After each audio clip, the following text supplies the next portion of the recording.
Nakakagulat na balita o sa pasapan ngayon ang muli kalaguyo ni unang ginang Lizette Rasmags na hinarap na mismo si Pangulong Kuting Jr. Ayon sa mga ulat, ang naturang lalaki ay pinaniniwala ang isang malaking personalidad sa mundo ng iligal na droga na lalong nagpasiklab sa mga espekulasyon at kontrobersya na bumabalot sa isyong ito. Patuloy na tinututukan ng publiko at ng media ang mga bawat hakbang ng mag-asawang Marcos kaugnay sa isyong ito. Bagamat hindi pa nagbibigay ng formal na pahayag si Pangulong Kuting o ang unang ginang, maraming opisyal na kilalang personalidad ang naglabas sa kani-kanilang opinyon sa naturang usapin. Ang mga mamamahayag at ilang senador ay nananawagan ng masusing imbestigasyon upang malaman ang buong katotohanan sa likod ng aligasyon, lalo na't posibleng may koneksyon ito sa mas malalim na usapin ng iligal na droga sa bansa. Sa kabila ng kontrobersyang ito, nananatiling tikom ang palasyo sa pagbibigay ng pahayag. Gayunpaman, ayon sa ilang sources, inaasahang maglalabas ng opisyal na anunsyo ang administrasyon sa mga susunod na araw upang klaruhin ang tunay na estado ng isyong ito. Patuloy ang pagbabantay ng sambayanan habang inaabangan ang mga susunod na hakbang ng Pangulo at ng kanyang pamilya. At yan nga ang balitang ating pakakatutukan. Ngunit bago ang lahat, siguraduhin mag-subscribe at i-hit ang notification bell para sa patuloy na pagtutok sa mga silip ng bagong balita sa tunay na boses ng masa.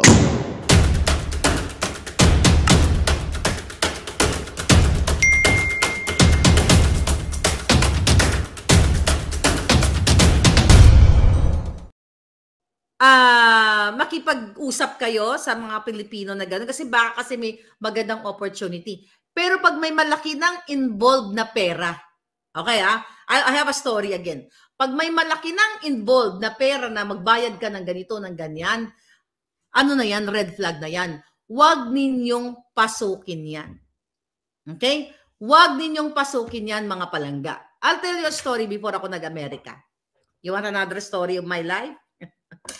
Nung ako, bago ako nag-Amerika, syempre, nagre-research ka kung saan ka pupunta. May in-applyan pa nga akong au pair, nanny. Yun ba? Yung sa Belgium ba yun? Kasi may kaibigan, may classmate ako sa Belgium. Okay, nauna siya doon. Di ba? After namin mag-aral, nauna siya doon. So, mga palangga, nag-apply ako ng mga au pair na ganyan. AUPAI. Tama ba? Tama ba ang pagkas ko? Au pair. Parang nanny. Oh. Ngayon, kapalit nun, pag-aaralin ka, nag-aaral tapos nagtatrabaho. Kaso parang ganun yung description.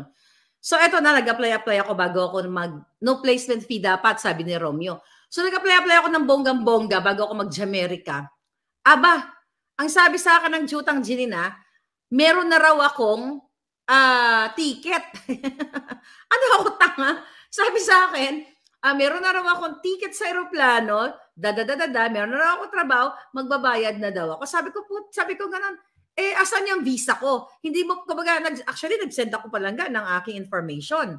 Okay? Nag-send ako sa kanila ng information kasi kailangan, mukhang legit yung website. Kaso lang, nung sinabi na sa akin, may ticket na ako, how come na may ticket ako, wala akong visa? How come na magbabayad ako na wala akong visa? So, yun yung mga red flag. Okay? So, hindi ako natuloy doon. Okay? So, bago ako nag-Amerika, although, mga kababayan, pumasok ako dito as tourist visa. You know the story already. Naikwento ko na yan paulit-ulit. Si Ma'am Parvina nandito, Ma'am Lynette, di ba?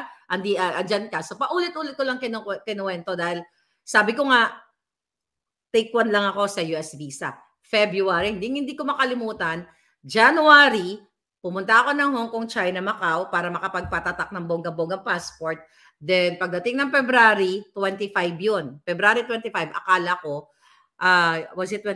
first interview ko, akala ko holiday. So, open pala yung, yung embassy, yung US embassy. So, na-miss ko yung interview ko. Sabi ko, siguro, may purpose ang Diyos, So, nireschedule ako March 5. So, pagdating ng March 5, take one ng ang lola ninyo. Bonggang-bongga. So, already. March, April, May, June.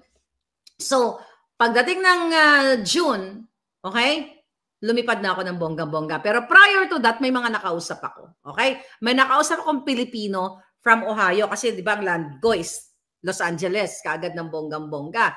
So sabi ko, tignan ko lang muna kung anong eksena sa Amerika, di ba? Kung pwede ba ako magstay or what. Pero ang intention ko talaga is, magstay. So anyway, may nakausap akong Pilipina. Okay, tandaan niyo to red flag to. Taga Ohio. So, binigyan niyo yung address niya sa akin, doon daw ako magtrabaho, Alam mo magkano in-offer yung sweldo? $3.50. $3.50. Okay, that was almost more than a decade ago. Okay? So, syempre, dahil ako, although may mga friends ako sa LA talaga, mga klase ko, alam ko na kung saan ako pupunta. Kaya lang, naghahanap ka pa, baka may better ganyan-ganyan. So, pagdating ko sa LA, mga palangga, pagdating ko ng bonggang-bongga sa LA, tinawagan niya ako, nasabi niya sa akin, dito ka, ganito yung accommodation, ganyan-ganyan, bibigyan ka ang dami mga promises talaga. So, syempre, tinitimbang ko, tapos ginugel ko. Palangga, nakakatakot yung bahay nila. Parang akala mo haunted house na, akala mo pwede ka nang patayin ng bonggang-bongga doon. So, kinukulit ako noon na dito ka, ang dami mga promises. Kahit kababayan mo, kahit nasa Amerika, nasa Europa, nasa Canada, mag-ingat ka talaga. Mag-ingat kayo sa mga pangakong nakakalula. Kasi pag pinangakuha na kayo ng mga pangakong nakakalula, red flag yun. Hindi ako natuloy doon. So, di ba? Nasa California ang alindog ko. Sabi ni Ruth Rodriguez, huwag kayong magtitiwala mga palangga. Alam ko, dumarating sa moment natin na desperado tayo. Gusto nating makalayas. Ikaw ba naman, tignan mo nga dyan sa Pilipinas, yung kuting ahas na yan, putang ina, bilyon-bilyon ang ninanakaw. Tapos kayo, gusto nyong umalis kasi wala kayong job opportunity. Kahit na desperado tayo sa buhay natin, huwag nyo po ibenta ang inyong kalabaw. Huwag nyo ibenta ang inyong mga lupa. Huwag nyo ibenta ang mga ari-arian ninyo, mga savings and everything ng mga anak ninyo. Huwag nyong isusugal yan.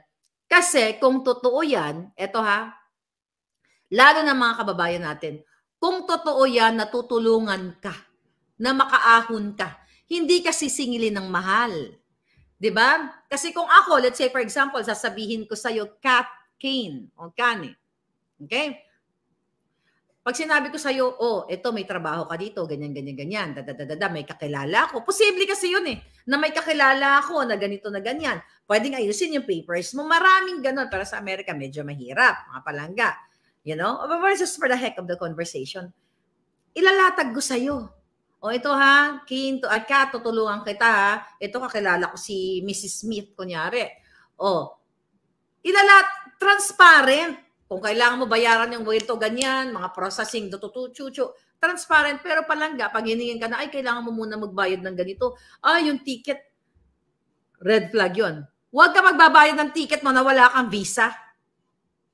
At kung magbabayad ka ng ticket mo, dapat ikaw ang magpa-purchase sa ticketing office, then, kompleto na yung visa mo. At what?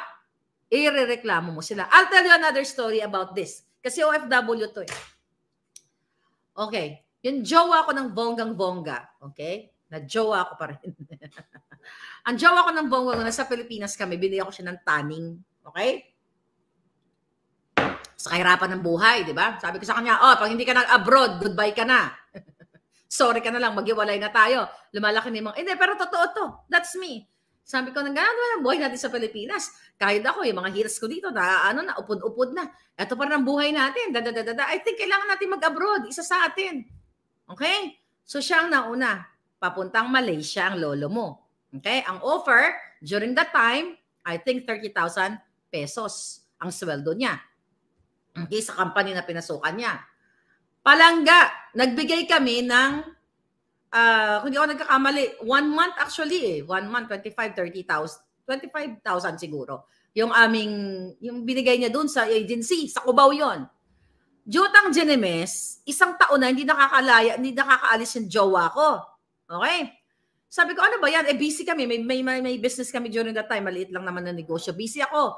Talagang kayod marino ang halindog ko. Sabi ko, ano ba yan? Pero ganito talaga ako sa personal. Ano ba yan palangga? Aalis ka pa ba? O ako aalis?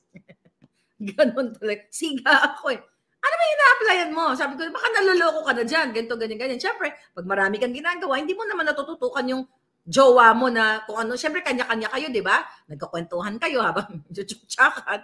Pwede mga ganon. Ano na ba ang mga eksena mo? Sabi ko, mag-iisang taon ka na. Sabi ko ng ganon, tawagan mo nga yan, ganyan. Ano daw, may job order na. So that time, May moment kasi ako na very, may nagbubuhos ako ng oras. Sabi ka na yan, buha ka ng inang yan. Ano yung agency mo? Sabi ko, kunyari, Mambubudol Agency. Tinawagan ko Malaysia. Tinawagan ko ang labor ng Malaysia. Sabi ko, you know what? Sabi ko, may jowa, his agency told us that he has already the job order, chuchu-chuchu. Basta ganyan. So, long story short, walang job order. Nakwento ko na yata ito, di ba?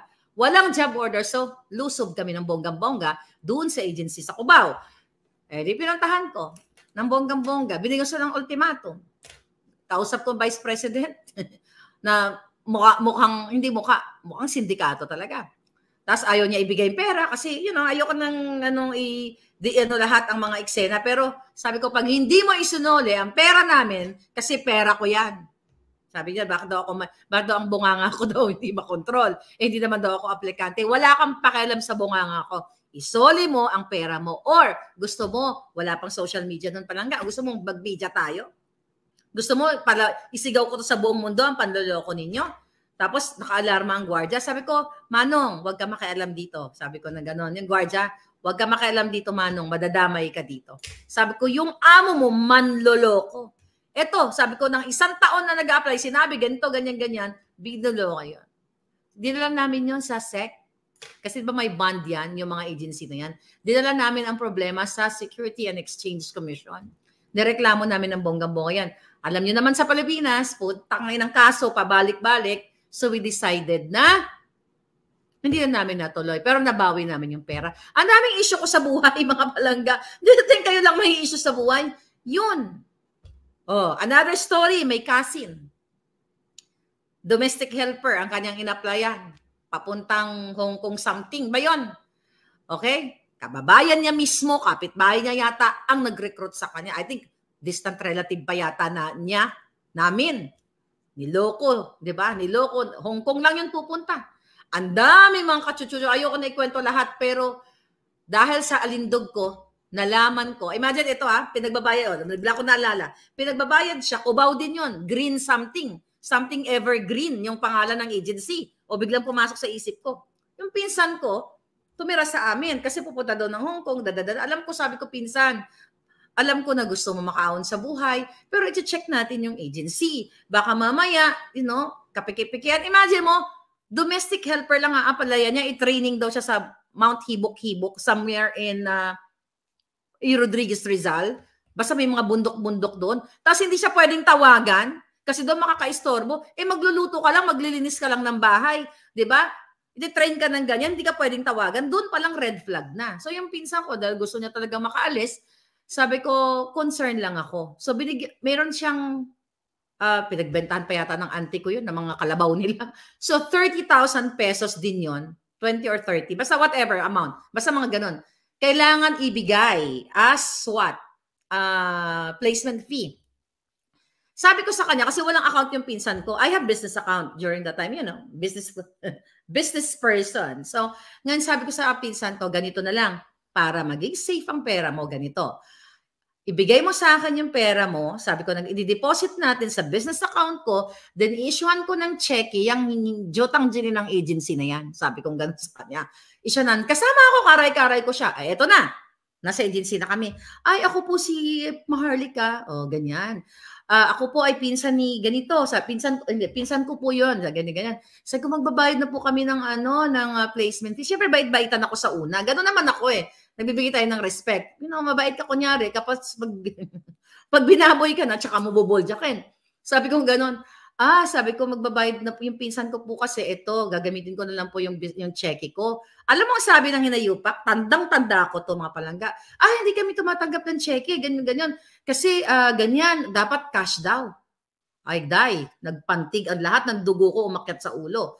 Tapos kinausap ko yung pinsan ko kasi hindi naman ako ang decision maker siya. Sabi ko, sabi ko gano'n palangga. Sabi ko, narinig mo, bakit ayaw tumanggap ng cheque? Red flag yan. Walang negosyo na matino na walang checking account. Medyo mas bata kasi sa akin yung pinsan ko. Nakita mo, sabi ko ng ganon, sabihin mo kay mama at papa mo, kasi mama niya gusto rin makaahon, mag-abroad. Sabi ko, ilatag mo. Ito, cheque, ayaw tanggapin.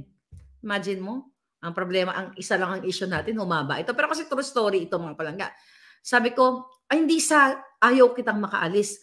Number 1 red flag. Iti-train ka doon sa Mount Hibok-Hibok, bawal ang telepono. Kung pinatay ka doon, paano ka namin nahanapin?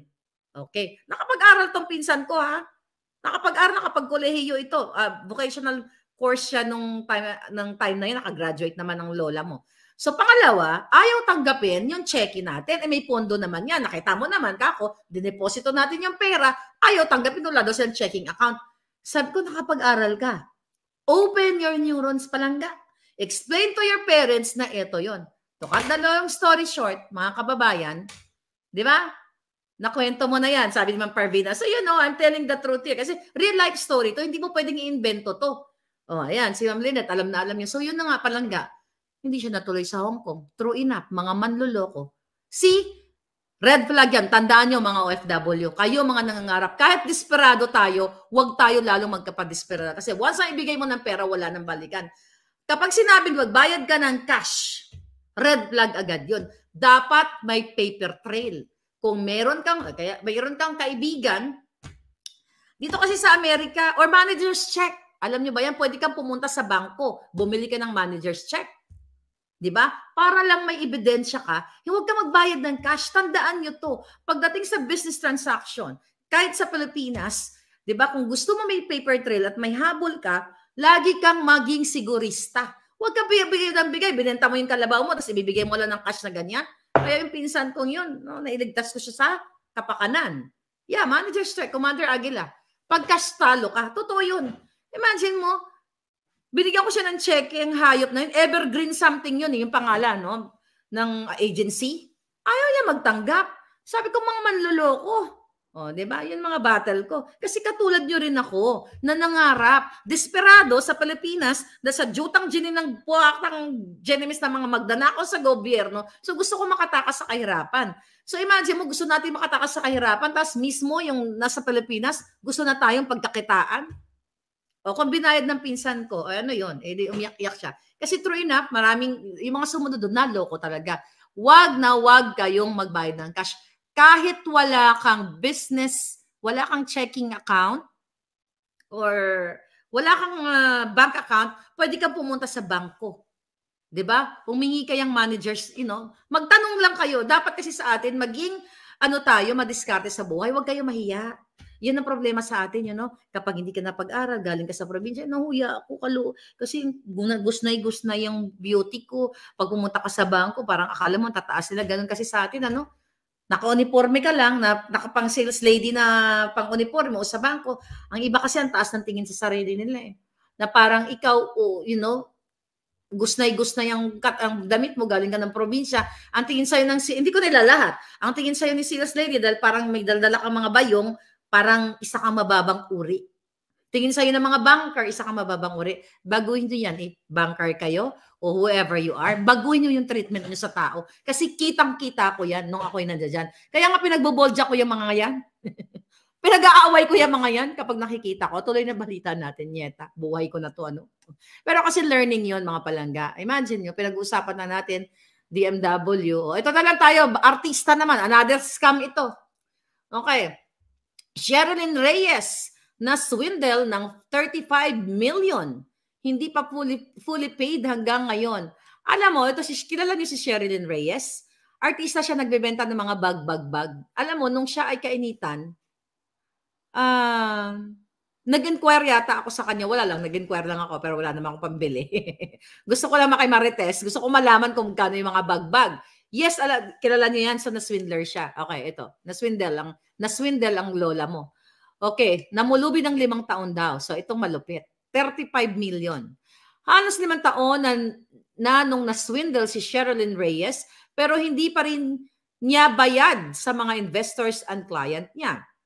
Literal na namulubi sila ng mister niya na si Kristan nung na-scam o na-swindle sila. Grabe, Pero ang talagang nagpabaon sa kanya ay ang interest sa mga loan niya sa negosyo. Kasi noong 2019, na-swindle nung pandemic. Tapos noong 2021, nagkaroon daw siya ng show. Na-swindle siya noong 2019. Okay? Worth 35 million. So, noong 2021, nagkaroon daw siya ng show. 2020, isang show lang. 2022, may show din siya. 2023, may show din siya, isa lang. So, sabi niya, sa sobrang laki ng naswindle sa akin, sa tingin nyo kaya, sa 3 show, okay? Sabi niya, ay makakaahon siya sa 35 million na naswindle sa kanya. So, ayon sa host o kay Reyes, siya ay nagbibenta ng mga Hermes bag, diba? Mga hard to find item. Pero naloko siya ng doktora, sabi niya. Pero naloko siya ng doktora na naging regular client. Sabi ko sa inyo doktor na ito. Manloloko. How much for ang presidente niyang budol? How much for si Abugagang Lisa? Doktor na to, nang loloko pa ng kapwa. Diba? Kung sino pa nga nakapag-aral, siya pa ang mga manloloko, siya pa ang mga demonyo. Sabi ni Sherilyn, isinanla pala ni Sherilyn isinanla pala nito ang mga kinukuhang bag sa kanya sa isang kilalang pawn shop hanggang marimata ang mga ito, kaya siya ang nagdurusa sa pagbabayad ng mga nasabing mga bag na milyon ang halaga milyon ang halaga ng isa. Okay? So, sa makatuwid, mga palangga, 35 million. Okay, basahin ba? Ano bang chika? Nabasa ko na to actually. Okay? So, ikinaso niya to nasa DOJ. Mag-comment tayo. Nagbebenta siya ng bag. Naloko siya ng doktora. Nasa Amerika na raw ngayon yung doktora na ito. Kasi, binibigyan niya yung bag, tapos sinulog-ulugan, yung pala sinasanla na. Mga ganyan drama. Grabe, ano? Okay. Speaking of business, kaya ayoko ng negosyong utang. Tandaan niyo, mga kababayan, huwag kayo magninegosyo ng utang. Dahil malulubog kayo sa utang. Kaya mas gusto ko magtinda ako ng kikiam, ng hotdog, at least pagkatapos ko magtinda, may cash ako. Okay? Huwag kayo tumulad kay Lisa Smugs. Kay Kuting. Okay? Na inutangan ang mga grupo ng mga negosyanteng Chinese. Diba? Nag-ipon-ipon ng mga Chinese businessmen sa Binondo, 100 million ang kinuha ni Kuting yan. Yan ang isa sa mga bukelya ko sa inyo, ayon sa ating source. Diba? During that time, bago mag-campaign, tapos hindi na binayaran ni Lisa Smugs. Yan, isa yan. Kaya huwag kayong nagpapautang. Ako, hanggang ngayon maraming lumalapit sa akin, mga palangga. Akala nila siguro, kasing yaman ko si, di ba? Kasing yaman ko mayaman ako, kasing yaman ko si Elon, di ba? Yun ang tingin sa akin ng ibang makakilala ko, kamag-anak ko. Hindi sa dahil ayaw mo magpautang. Gusto nyo ba ng real life story? Hindi porket nagbabakasyon kami, like ako, lagi ako mga dramatization. I have budget for myself. Pero I don't have budget sa lahat ng mga taong nangungutang sa akin. Kasi imagine mo palangga, sa dami mo ring tinutulungan. For sure, di lang naman ako dito. Casey, hindi ko na isa-isahin kung sino-sino mga tinutulungan ko. Commander Aguila, thank you. Yeah. Hindi na natin isa-isahin, lalo ng mga OFW. Kaming mga OFW o mga imigrante sa labas ng bansa, akala niyo bonggang-bongga kami. Yes, bonggang-bongga talaga ako. Cash is good, sabi nila. Well, kahit naman nasa Pilipinas ako palangga, mahilig talaga ako magdamit, 'di ba? It's not about dahil nung nasa Amerika ako, nag-iba na ako. No. I'm the same person.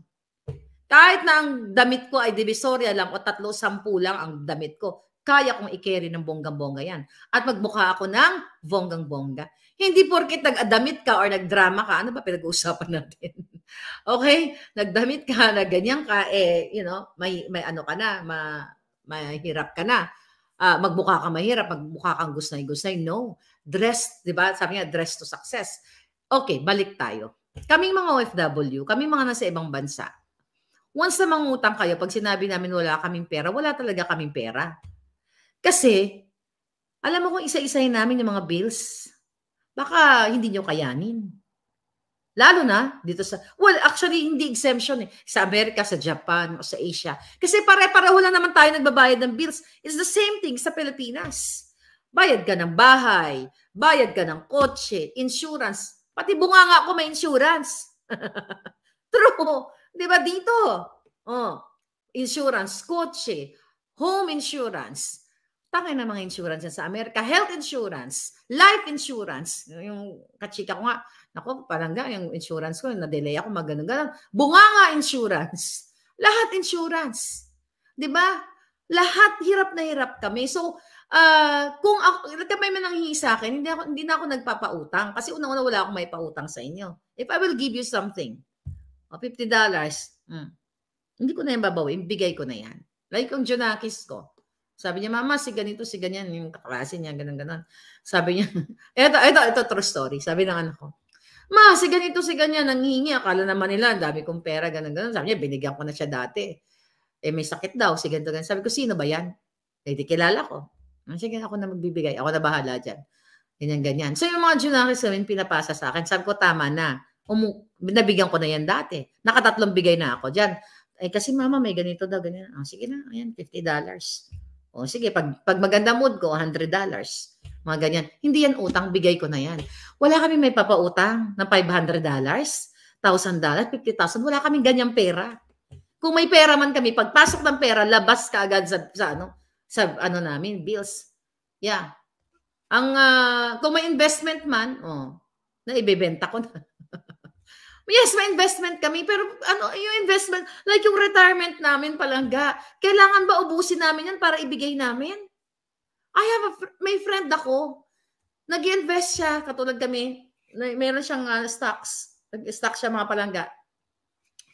Sabi niya sa akin kanina, sabi niya, friend, grabe, ang hirap sa Pilipinas, ako na lang lagi, ganyan. Sabi ko, alam mo ba, sabi niya, alam mo ba, yung 30,000 kong invest na inipon-ipon ko, $30,000, naubos ko lang. Dahil sa hingi ni ganito, may sakit si ganyan, may ganon. Sabi ko sa kanya, buti ka pa, may 30,000. Sana all. Sabi ko sa kanya, sana all. Sabi ko, kung may pera man ako pumapasok, pero jutang Janina, ang pera pumapasok sa akin, malakas pa rin nalalabas. Sabi ko, oh my God, but I'm wiser now. Okay? Ang hirap ng buhay namin sa abroad. Kayo sa Pilipinas, sa totoo lang, akala nyo lang bongga. Well, bongga-bongga naman talaga. Pero kung ma-itemize lang namin, ako lalo na ako, expenses ko ma-itemize. Pero pagdating kasi sa mga Junakis ko, pikit mata ako, lalo na pag ginagamit ng anak ko yung yung kanyang po. Ang hirap ng, kung ako, personally, di ba nakikita, yung iba, Marley ka, social climbing 101. Talaga naman. I spend a lot of money going out. Travel here, travel there. Bakla, pag natsugi ako, magkakapag-travel pa ba ako? Di ba mangutang ka ngayon, mag-enjoy ka. Di ba? Kasi pag nangutang ka, babayaran mo pa rin yung utang. Alam mo ba, sa Amerika? Di ba? Pag namatay ka na, di ba, titignan lahat ng mga assets mo, babayaran lahat yan ng utang mo. Kailangan ma-zero ka ng bonggang-bongga. Ang hirap sa abroad. Okay? Kaya kayo, mga bata, pag binigyan kayo ng mga puhunan, kasi ang dami kong binigyan ng puhunan, wala nangyari. Ito, real talk ba? Gusto ninyo? Masaktan kayo, pero totoo to eh. Mga ganito kasi, hindi lang naman ako, yung ibang mga kababayan natin, manghingi kayo ng puhunan. Okay? Kayo dyan, mga pinsan, auntie, lahat ng kamag-anak, extended family. O ate, o kuya, magtatayo ako ng ganitong negosyo. O kunyari, ganyan-ganyan, magtitinda ako ng ganyan. Bibigyan mo. Shout out kay Raimi, shout out kay Commander Aguila. Ito, ang daming mga kaibigan, the same story. Magkwentuhan lang tayo ng buhay kasi para mas maganda, wag na yung mga balita. So, storya na lang muna kasi walang kwenta yung balita. Okay, bibigyan ka namin. Ito, 50,000, 20,000, magtinda ka. Tapos, hindi mo palalaguin. Tangina, pinulot ba namin yung perang yon? Yan yung masakit sa dibdib sa aming mga OFW o mga immigrants abroad. Akala nyo ba pinupulot lang namin yung pera dito? Pag binigyan kayo ng ate ninyo at ng kuya ninyo, ito 20,000 pesos palaguin ninyo. Magtinda kayo ng kikya, magtinda kayo ng pansit, magtinda kayo sa kanto ninyo. Palaguin ninyo. You know why? Kasi ako, kinuwento ko nga kanina sa inyo, di ba, from Davao, ang pera namin 1,000. Nagbibenta ako, naka-boots ako, bonggang-bongga ako, naka-bonggang-bonggang outfit ako para what? To attract customers.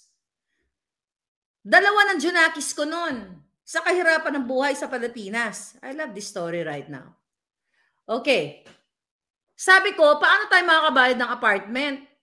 Kasi yung jowa ko, nag-resign sa trabaho. Ako, nag-resign din. Wala kaming trabaho, pareho. Sabi ko, may pera tayo, 1,000 piso. Paano natin, titignan ko yung 1,000. Paano natin pararamihin tong 1,000 na ito? Tingin-ingin. Nagtinda nga ako, di ba? Kaya inikot ko lahat. Ganito ako nung nagtinda. Hi, sir. Good afternoon. My name is Claire. Ganyan-ganyan ako. Di ba? Sabi ni pobreng probinsya, 100 kay pangpunan, pero nga pa rin ang ending. Ang yawa gyud ng mga igsuon nako. Oy, totoo yun pa. Pobreng, yun ang masakit sa amin. Balikan ko lang yung istorya ko. Ganito ako Tsaka pag nagtinda kayo, huwag kayo gusgusin.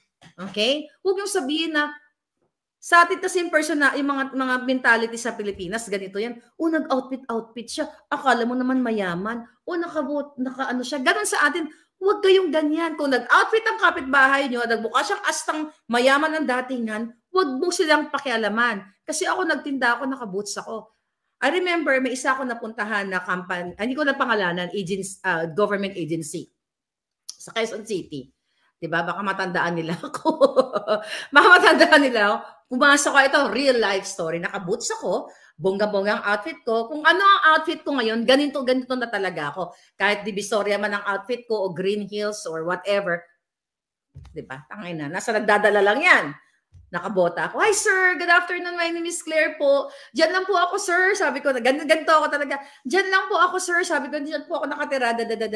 Ay, nagtitinda po ako ng ganito. Nagluluto po ako ng ganyan. Ganyan. Ito po, ilan po ba kayo dito? Ganyan. Kunyari 12. Ako na po maghahatid ng lunch nyo o ng merienda nyo. Yung iba ayaw pa. Minsan tinatasan ako ng kilay. Ganon talaga. Yan yung makakapagtibay sa'yo. Tiyatasan ako lang. Madam, ang ganda-ganda mo naman. Kahit di masyado kagandahan, you break the ice. Hindi porkit inirapan ka. Ito tuturo ko sa mga anak ko. Inirapan ka o tinarayan ka, aawayin mo na. Tandaan nyo, matapang ako, pero hindi lahat inaaway ko. Madam, sabi ko, ang ganda-ganda naman ng mga mood natin ngayon. Ano ba mga chika sa'yo? Kung masaya mga jowain. Yung minsan awkward sa kanila kasi sino to? Pumasok sa opisina namin, nag-ingay dito. Totoo yun. So, you develop rapport, di ba? So, chika-chika, ganyan. Umorder sila. Tapos, hindi ko makalimutan itong hitad na itong lalaki. Sabi niya, ina-underestimate ako. Sabi niya ganun sa akin. Bitinda ka ba ng halo-halo? Ay, sir, sabi ko, yes, bukas gusto mo ng halo-halo? Binitbit ko ang halo-halo sa opisina nila. Paano ko ginawa? Tingin-ingining. Bumili ako ng styro, di ba? Styro, lagay ko yung crushed ice. Naka-portion na yung mga baso, 12 sila ng bonggang-bonga, andyan na yung mga ingredients ng halo-halo. You know, the regular cup. Bit ko yung yelo kasi. Magandang balita ang hatid namin sa inyo ngayong araw. Sa pagtatapos ng aming balitaan, nagbigay kami ng mga mahalagang impormasyon. Maraming salamat sa pagtutok at pagsuporta sa aming programa. Huwag kalimutang manatili sa mga susunod na araw para sa mga bagong balita at mga kwento na dapat nating abangan. Mula sa Boses ng Masa, magandang araw, Pilipinas!